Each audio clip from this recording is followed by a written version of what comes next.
How's it going, everybody? It's been a while. Been a long time. I used to do these all the time, and now I'm just running out of time to do anything. It seems like so. Time to do an update on what I've been doing and what I've got coming up. Missed a lot, so if you've been looking forward to one of these 2-3 hour videos, hopefully it's not that long. Hopefully it's closer to half hour to an hour. We're not going to take too long to get through all this stuff, but let's just get going. First and foremost, I want to touch on my sponsor because I haven't done these in a while, so I want to make sure they get the attention because they're helping me get to a lot of the things that I'm about to talk about. So first thing is DPFL Darts, dpfldarts.com. We're coming up at the end of season 8. We just had their big live event. Season 9 is right around the corner. They're also hosting some of my coaching, the group sessions, which have gone really, really well. Have my last one in the first block of 4 tomorrow night. So there's still one spot left in that one if you're interested. But make sure to check this out. It's the best way to grow your game from the comfort of your own home. So I'm going to be more active in the King of the Hill, which is cricket, this coming month, starting in 2 days, I believe. And yeah, so come catch me over there. Second is Dart Brokers. Dart Brokers is now carrying my flights. You won't find them under my name. You'll have to search for Anubis standard flights or something along those lines, and they'll pop up here. You can also, if you're looking for more of my stuff, you can search for Spellman, where you'll find my darts, and while the Orions aren't mine, if you want those, get those too. And remember, if you do coaching sessions with me, 5 hours or less gets you a $10 gift certificate to Dart Brokers, and 6 hours or more gets you a $40 gift certificate to Dart Brokers. So if that's something you're interested in, just reach out to me. Last is Galaxy. Same thing. Search for my name here. You got my jersey, you got my darts, and my darts now come with my new flights. New paint job, black instead of the blue. Figured it kind of flows a little better with the new flight choice. And the same thing for this as well. If you sign up for the one-on-one coaching, 5 hours or less gets you $10 to Galaxy. 6 hours or more gets you $40 to the Galaxy site. And that's not either or, that's both. So you'll get $40 to both Galaxy and Dart Brokers. So you're getting $80 back just right there. So I appreciate all my sponsors. And I actually technically have a spot, oops, opposite side. I do have a spot open if anybody's interested in working with me. We have that, obviously, if you sell supplies, apparel, all that kind of stuff. Can't do that, as well as pushing other online leagues. Well, DPFL takes care of me, so I can't take care of you, unfortunately. But for any other things, I may end up just slapping my own coaching thing on there. But it will have to be covered during like PDC events and Modus events, which is why I haven't really pursued anything like that. So if you're not interested, that's cool too. But let's kind of jump right into what I've had going on. So I haven't done an update since CDC tour stops 4 through 6. So I've got 1, 2, 3, 4, 5, 6, about 6 events to cover. Again, we're going to try to cover it as quickly with some high-level stuff where my mind was, and all that kind of stuff during that. So jumping over to main event 4. I was playing really well heading into this event, as it showed. Started off with a near 99 against Matt, who's been a little up and down lately, but he'll be on the up, before long. Got to play Jeff. Every time I play Jeff, it seems to go one of 2 ways. Either I just hit the ground running and I take care of business, or I seem to start well and then I give him a moment to take advantage of me, and then he does just that and kind of runs with that momentum. So not a lot, to talk about with main event 4. Just had a lot of good scoring, but the doubling was really spotty. So coming into this event, that's more or less where I was. Really good scoring, but my doubles were, it's like if I didn't pop it the first start, it was taking me 7, 8, 9 to take it out, and you can't do that at these events. For event 5, I kind of figured out that doubling a little bit, maintain that high scoring. As you can see, had 92, 96, 99. A little bit of a drop at 87. Lobby and I both struggled a little bit early on. I kind of picked it up at the end to kind of make the match average look a little better. And then the 99 in the finals. One thing to note there was I had a really great stretch to start that match. If you didn't see it, I went 15 of 16 perfect with a little asterisk there. Technically, you could argue it was 14 out of 16 because when I shot the bull on one of the turns, I didn't hit the 50, I hit the 25. However, I didn't really care. It was either way I was going to set up a shot. It was either going to be a double bull, trip 13, or a single bull, and then back up to a triple, which is what I actually did.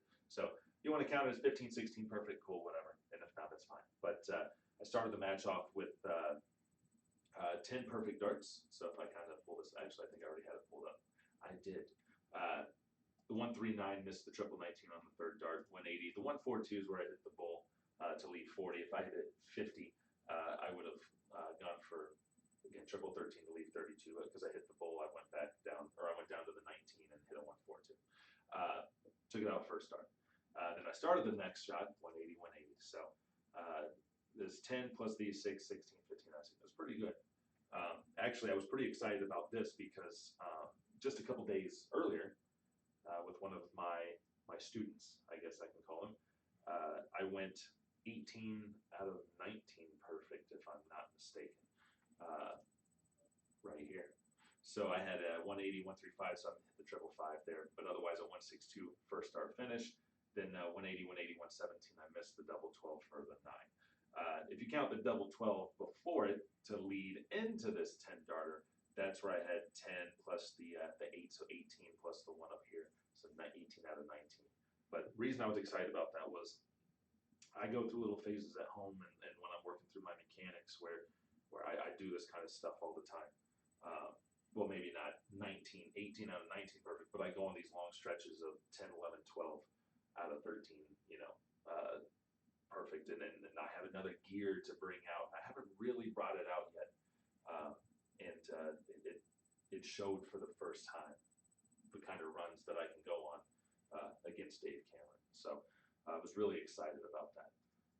So let's move on to event 6. I had okay scoring, okay finishing. It wasn't anything great. A 91 over Roger, and only an 85 over Stowe, got me 6-4 on that one on the top 16. So not a ton to brag about events 4 through 6. Now, event 5 was my first CDC win ever. It was kind of a running joke that I had won a bunch of different CDC events, but never a main tour event. So when they asked me how I felt afterwards, I said a little sad, a little disappointed that I have to give that joke up now. But obviously, I was really happy with that. Next, we got into so this is a main event 7. So to kind of before I get into this stuff, or actually, you know what? Screw it. We don't have to go in chronological order. Let's just jump into this one. So main event 7, I was coming in pretty up and down from the Bullshooter event, which we'll talk about in a minute. I focused a lot of time getting ready for that event. Normally I can switch back and forth, no problem. But I don't play that much, so it's a lot easier. So with the Bullshooter thing, I kind of dedicated a lot more time and focus into perfecting my throw for the soft tip game, because I do have very slight differences. I throw a little bit faster, and I hold the dart just slightly different right at the tip. So I kind of focused so much on that when I kind of went back to the steel, my throw speed was a little fast, which meant my release point was a little late, which meant that it just, my hands and wrists just weren't, it just didn't all feel right. So I kind of had to work on that a little bit. I would find it in spots, as you can see here. I had a 101 against Marlowe, a little bit of a dip against Steve, but right back 95 against Jim. And then the Jake match, if I'm not mistaken, I feel like it was pretty good. Some missed doubles there. And then Stowe and I kind of struggled a little bit in that final, which he won, the first one of his 3 that weekend. But was feeling pretty good. Happy that I made a final, considering I didn't feel very consistent. Um, so 100% happy with that result. The next day, oh, actually, sorry, to get me even past Jim in the one match, we had again lots of good scoring, but he kind of took control right here. I took 3 on the spin, so he was up 4-3 in a race to 6, and as well as he was playing, I had to go 180, 174. Then the following leg go 177, 180. So again, I'm having these little pockets of I'm hitting these big runs of 6-7 consistently, though. This particular weekend it was a little rough again on the consistency, but to follow that up, the 139, 129, 129 to finish it off, I was pretty excited about that. It was a little stressful again. I don't get nervous or anxious that much anymore, but if I do get a little anxious, it's because I don't know what to expect out of my play, and that's where I was coming into this weekend. I was a little was working really hard to get my game where it needed to be before coming into this weekend, and it wasn't there. And the fact that I still made a final was really happy. I was really happy about that. To jump into event 8, basically another repeat. Started really well, 95 and 93. Again, a little bit of a dip with the 85 and 88, and then kind of hovered around there again in the finals. Came up just short. I think I went on a little bit of a run to make it a more respectable match than it started, because I think I was down early. I think I was down 6-4, 6-3, something like that, to force a deciding leg. I had throw, and Stowe, I think, had a 14 darter to finish it off, if I'm not mistaken.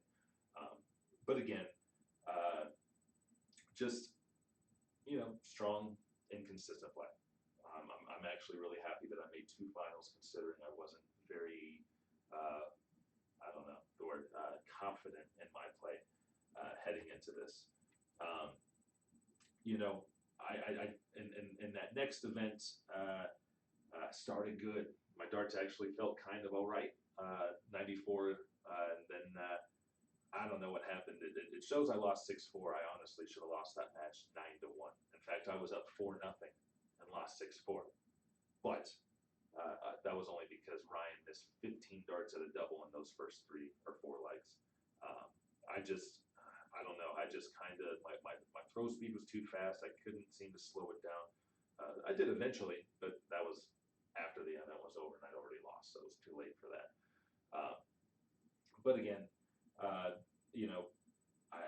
happy with my results for the weekend. Frustrating to lose a 4-0 lead, but honestly, I wasn't that worried about it because I didn't feel like I should have even been up 4-0. He was the better player in that match. But yeah, so looking at kind of like where the CDC is right now, this is the actual tour. So this is over many events. Jules is leading the way with a 94 average. A little bit behind him at a 91.5, and Cameron with an 89. But our numbers, our top 10 are all 85.5 or better. That's excellent compared to where we used to be. Our scoring averages are really good.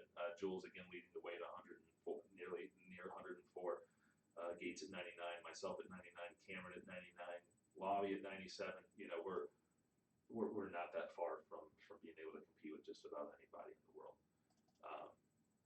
Let's see, I've got the lead with 51 180s. Lobby and Jake right behind me at 49 apiece. Let's see, Lobby, the big 140 hitter. Lobby, the big ton hitter. The average finish is Jacob Brooks. I know he's only played 4 matches, but still, it's pretty decent. Otherwise, it's Stowe at 56, Cashmere 56. Still pretty decent. If we look at, if we want to trim it down to matches, that's Cameron at 53. Anything, where that just means that you're hitting these combo outs, you're hitting these big outs over the course of a long, 270 legs, and your average finish is 56. That's pretty good. If he can get his overall scoring average a little up, he's going to be. He already is dangerous. He's going to be that much more dangerous, right? Where let's see, who's got lots of big outs here. I've got the 170. Jason has a 170. We hit those against each other. A lot of big finishes. So, but just poking through these things, it was really cool to see just how well everybody's doing. And I'm really excited to see what the next couple years have in store. I like to switch a lot, so I lead the way in the 160s, the 170, the 174, 177, 171s, things like that. Lobby, so all these guys really comfortable with switching. It's no wonder why some of these guys are near the top of the rankings, because they can utilize the entire board. Jules and I leading the way with the checkout percentage. Stowe's right behind us, so the way he can finish, I'm sure he's going to catch us at some point, and we'll probably drop maybe a little bit. He'll raise his game a little bit, and obviously it's not exactly it's not, we're not saying that I shot 3 darts at the finish, so it's a guesstimate, but still it's pretty close. Who has the toughest route so far? So Jules leading the way there. So his opponent averaged at 87, myself at 84, or 80, basically 85, Jason as well at 85. So not only are, the bulk of us up here getting, a lot of good darts thrown at us, but we're coming out ahead, because most of us here at the top of the list are top of the order of merit. So that's good. When we look at the main tour, this doesn't want to load apparently. For this year, I'm leading the way with 82 points. Stowe right behind me at 80, which is crazy considering, well, not crazy, but he won 3 events, so that's crazy. It shows just how unsafe even this kind of a lead is. I don't have to be first. I can be second. So if Stowe jumps me, if Lobby jumps me, that's fine. I can't have both of them jump me. But if one of them jumps me, doesn't matter. I can be second. I can even be third. If theoretically Jacob can get all the way up to first or second, as long as I finish behind an American and a Canadian, then I'm good. So pretty exciting to be playing for a world championship spot. I feel like I'm controlling my own destiny. My game is feeling a lot better right now than it was at the last event, so I'm really excited about that. But we saw what Stowe did, right? So anybody can go on a run, and you could feel safe now, and next thing you know, you're not getting your trip. So I'm very well aware that this is not anywhere remotely locked in, and I'm just going to have to take care of business and close out the season strong. There's also the Order of Merit, which is the 20 event. Right now, I kind of have a spreadsheet that I'm not going to pull up right now, but this determines the World Cup. So in the chance that we don't have any tour card holders next year, right now for the Americans, it's looking like myself and Stowe are the front runners. I have 118 points guaranteed towards next year. Stowe has 114, so he's only 4 points behind me there. But the next closest is Gates at 78 and Lobby at 74. So we have about a 36 to 40 point lead there, with roughly 6 events to go.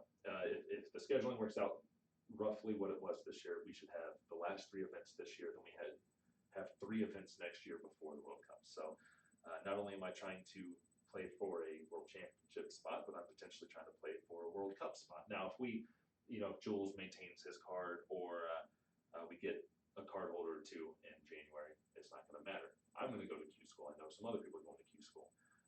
I don't really know if I want my card. Of course, I'm going to go try to win it, but I feel like there's just as much opportunity with it than without it right now as an American player. So I'm going to go just to go, and especially allow me to play on the Challenge Tour. And if any of you guys are watching and listening and considering going yourself, you got to do it. It's a great experience. You'll find out that these guys are amazing, but they're not as good as you think they are. So you're going to go there, you're going to get a little confidence boost, like, hey, I think I can do this, and your game's only going to get better. Then you get the opportunity to go play Challenge Tour if you want to, and you get to play some of the big names like Fallon and John Henderson and a lot of good players. Yeah, see what you can do. Make sure you show up, because there's a lot of guys on here that if they didn't skip some and have some goose eggs in there, they would actually be very much in the running for some of these spots. I think the Canadians, Jake is leading the way with 94 guaranteed points. Cameron is second, and Jim Long is third. Long is 68 points, and Cameron is 78 points. So they're kind of little tighter race there. But again, we saw how quickly things can change. Stowe picked up 54 points in one weekend. So none of this means anything right now. Just have to do your job, show up, and win, right? So let's drop that one, and we can get into the DPFL Live, since I have that up right now. The event was, just like I said last year, one of the best I've been to as far as the setup, the way it was run. They didn't chase people down. They relied on people to actually know they're up and get to their boards and play, and that mostly happened. There was some delays on the last day because Paula was playing in a couple things, which, I mean, I don't really have a problem with. If she's allowed to play, then she should play. But obviously we had to wait until she was finished doing the singles before we could do the mix. And so there was a little bit of a long delay there. But in general, everything ran fantastic. Everybody had an opportunity to, come make some money. So I won't get too deep into this. But first and foremost, just want to say thanks to Trish Grezik and Kevin Luke for shooting with me. Kevin and I played actually really well. The other team just played better. We hit a quick game in the first one. They hit back with a 12 darter against us. I think I missed a dart at double for a 1-something finish in 15 or 12 ourselves, and Luke had 3 at double six, if I'm not mistaken, and it didn't work out. But we shot well. The other team just shot better. Same thing with Trish. And I think I averaged 122 or something like that in the legs that we lost. The problem was we couldn't hit a double. So the team we lost to, Devin and his partner, they ended up winning the whole thing. So that was a little frustrating. But as for the singles, was pretty happy about that. I was able to kind of work on my game. Again, like I said, I was having some issues with my consistency, my release, and my throw speed, and some other things. But I was able to kind of put some work in, and it started to show. So in the Premier League playoffs, started with a 100 average against Sean, a 94 against Jim. I did have a little bit of a dip. I don't know, for some reason I just didn't play well. Then a 95 against Damien in the finals, who's a PDC pro, and I am now 2-0 all time against PDC pros from Europe, at least, at the DPFL live event. So I hope I get to play more of them, because that's a guaranteed win, right? Not really, but still, it was fun to play him. It was 4,000 for first, and considering this game is now my job, that was great. I actually thought it was, for some reason I misread the flyer. I thought it was only 2,000 for first, so to get double that was awesome. The 501 singles, just to open, not one of the big ones. Another good showing for myself, 90, 95, 93, 90, and 95. Now Shane played incredible. It was actually on the stream. I mean, I felt like he couldn't miss, and he didn't, as you can see. He had shot 102. Really happy with that. Got to play, so Ethan I don't know too much about, but I got to play against him in Music City, and he shot really, really well. So, he started off strong and then kind of fell off a little bit, but he's going to be a really good shot. He already is, but you know what I mean. Then we had the DPFL Championship, I guess, after the Premier Division playoffs. And yet again, I was really happy with my play for the most part. 92, 86, and honestly, I should have lost this match. Jim had a couple match starts, but I sucked in half the legs, and the other half I was good, so it kind of kept me in it. And I got lucky that he missed a shot at a 48, and I took advantage of it. Got to play Ethan again with a 95 against Mark, a 92, and then in the finals, an 85. For some reason, 85 is like my number against Stowe for some reason. I don't know why that is, but I got to get that up because he's too good for me to shoot that. I had good finishing here. He wasn't quite himself, so I was able to take advantage of event. Had finishes of 1-3-5, 1-3-9. I had a couple big turns to take legs, but that one was a $6,000 payout. So I had a really good weekend that weekend.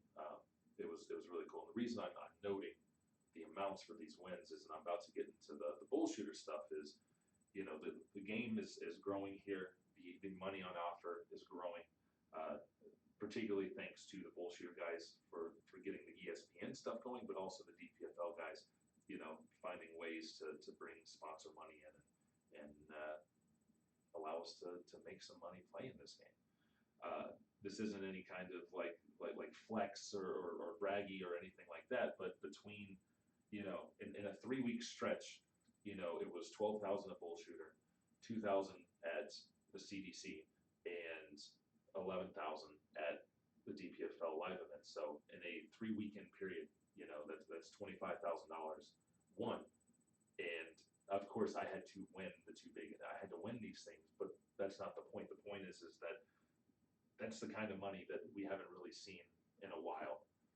If it's not me, it's going to be somebody else next time, and this allows me, and it'll allow them to continue to play more, because obviously we're making more.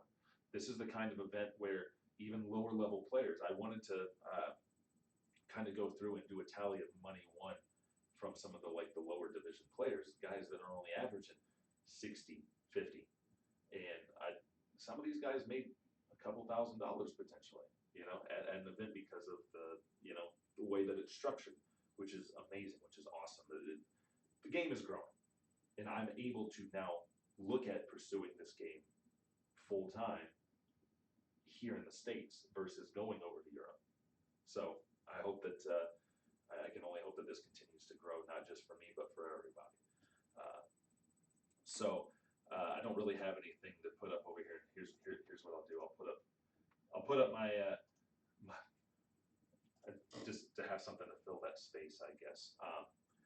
To touch on the coaching thing again, part of the reason why I am behind on these things is that the coaching has been incredible. I picked up my 40th person today to work with, not including the people in the group calls. And that, if I have to be candidly honest, I really don't know if I enjoy the coaching. And I don't mean that like I'm going to stop. What I mean is I genuinely want to help people get better.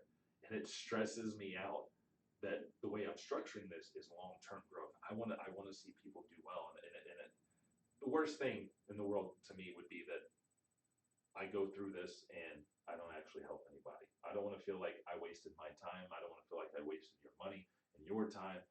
But for the most part, I'm hearing a lot of good feedback. If there's been any negative feedback, they've kept it to themselves, which I both appreciate, but also I want to hear when I'm not doing well. Hopefully I haven't heard anything because I'm not doing anything well. You know what I mean? But if you guys are interested, I don't want you to.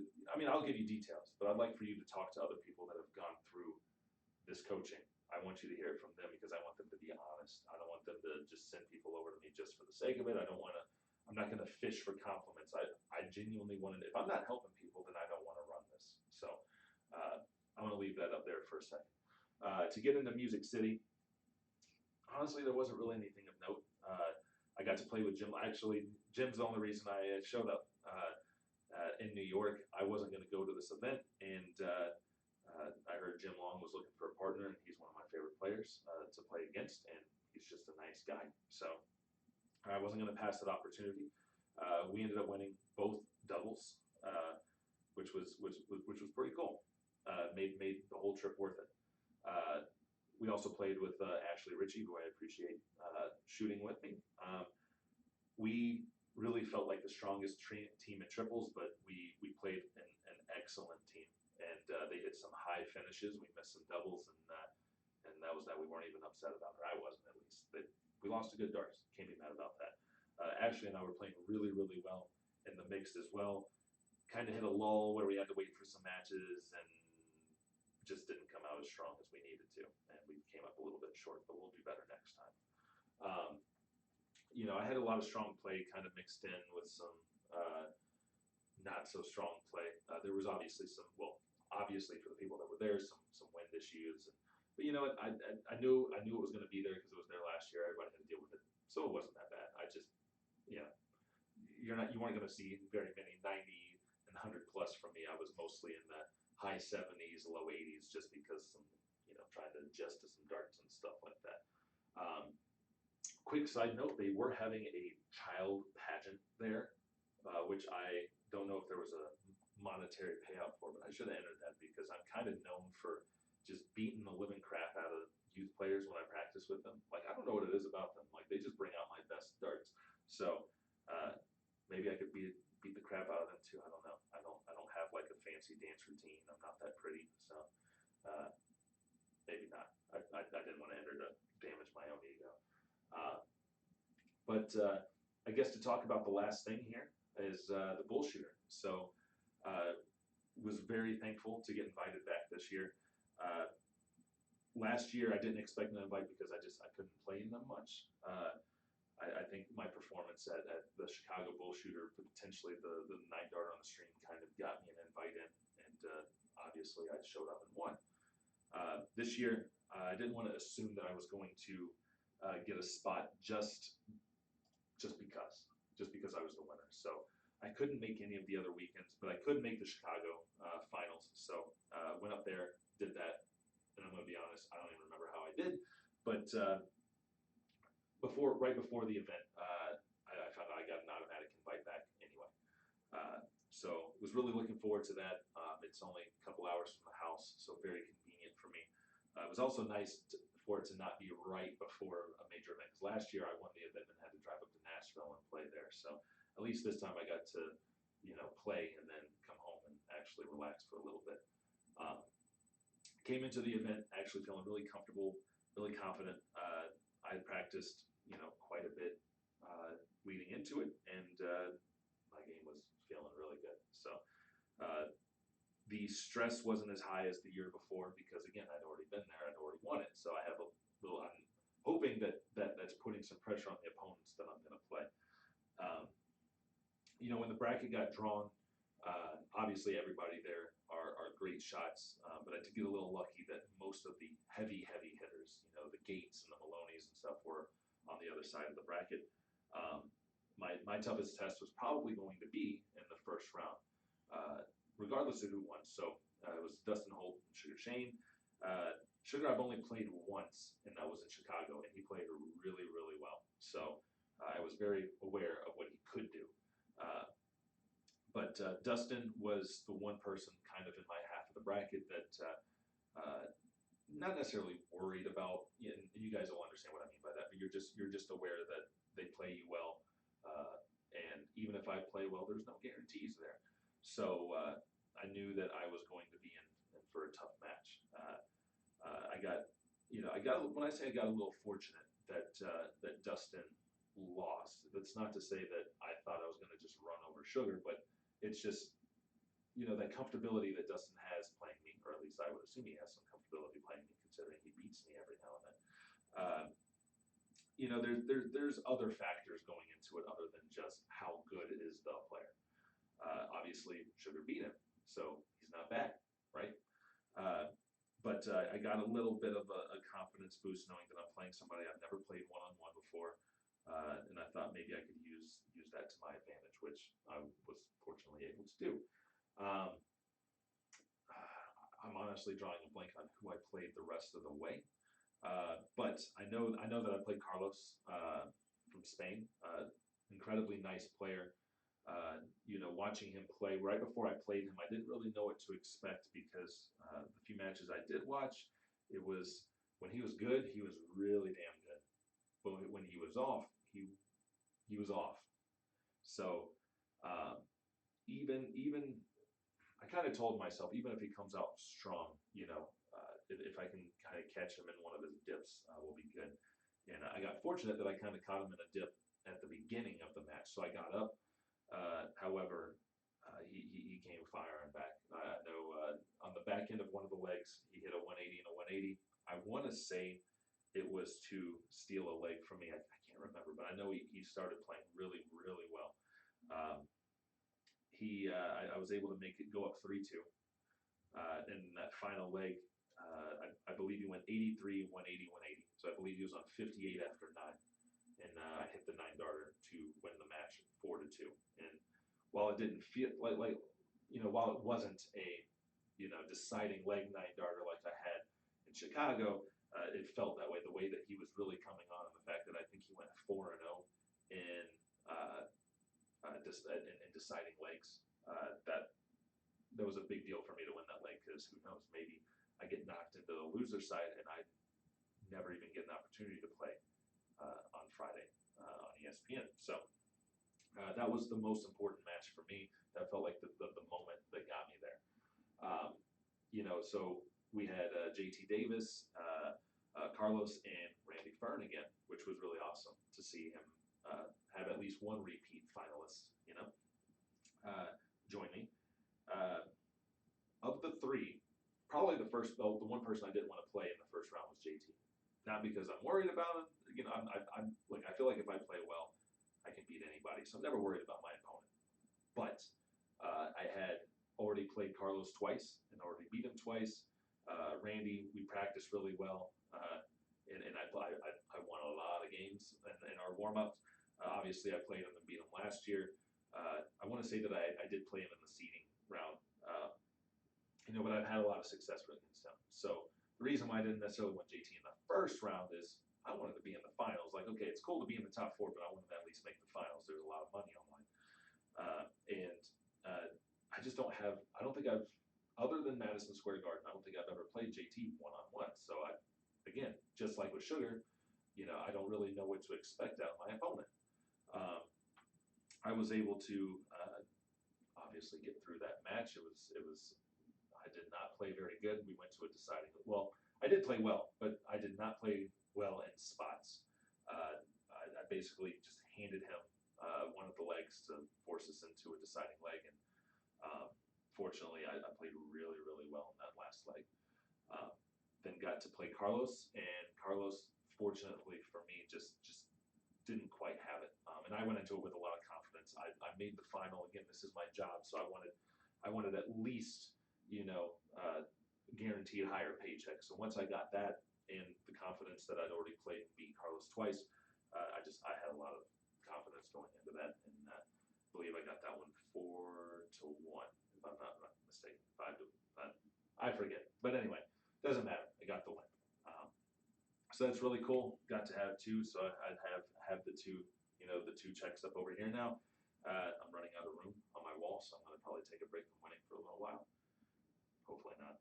But no, like it's going back to what I was just saying. It's